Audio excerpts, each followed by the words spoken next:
Hello बच्चों, welcome back to our channel classroom के superstar. आज हम हिस्ट्री के एक chapter the Indus valley civilisation के बारे में पढ़ेंगे।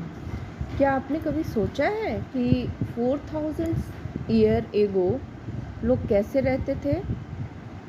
आइए समय के पीछे चलते हैं और ऐसी सभ्यता की ओर जो सबसे पुरानी और सबसे उन्नत मानी जाती है।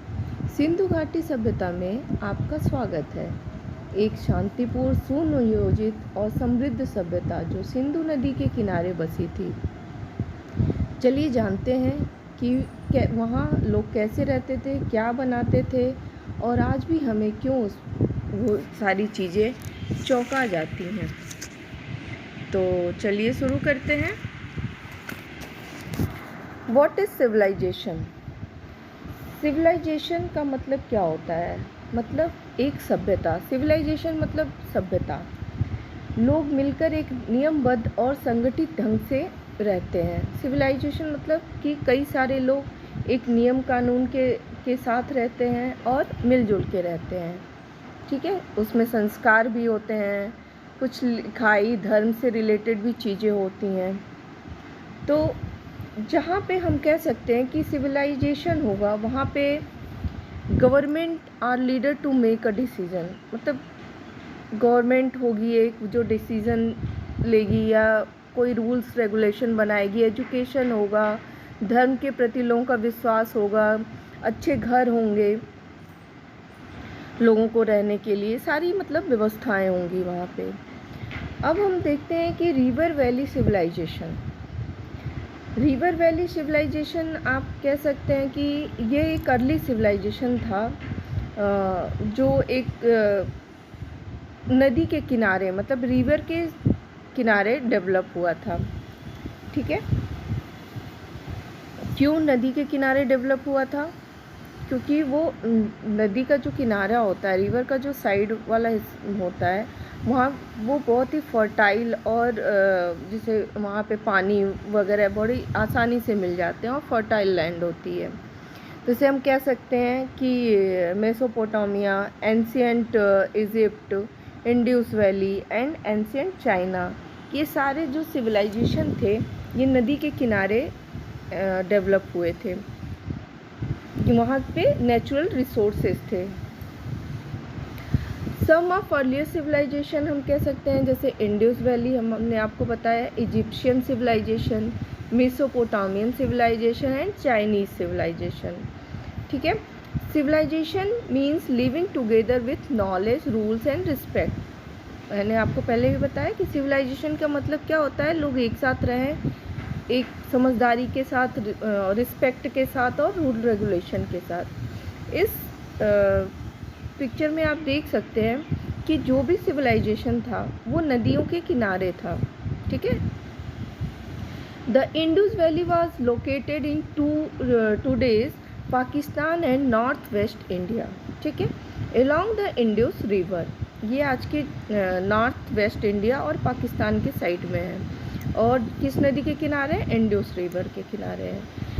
This river gave life to one of the earliest and most advance civilisation around 4500 year ago. इसको माना जाता है कि लगभग ये 4500 ईयर एगो ये सिविलाइजेशन डेवलप हुआ था, एडवांस में हुआ था, आया था।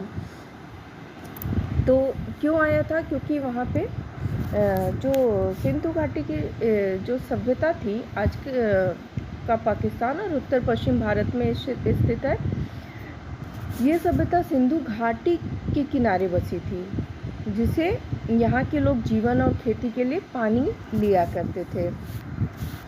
जो सिंधु घाटी थी, जो सिंधु नदी थी, वो यूज में आती थी। वहाँ जो सभ्यताएं थी वो अपनी नेचुरल रिसोर्स से अपनी जीवन को आसान बनाते थे। ओके, अब ये इसमें आप देख सकते हैं हड़प्पा एंड मोहनजोदड़ो कैसे ये डेवलप थे। The two most famous city were Harappa and Mohenjodaro, they had straight road, bricks house, public wells and even drainage system. Harappa और मोहनजोदड़ो क्या था कि हड़प्पा और मोहनजोदड़ो में जो सिंधु घाटी की सबसे प्रसिद्ध और बड़ी नगर सभ्यताएं थीं। ये शहर सुनियोजित ढंग से थे, जिसमें सीधे रास्ते थे, पक्के घर बने हुए थे ईंटों से, और नालियों की मतलब ड्रेनेज की अच्छी व्यवस्था थी।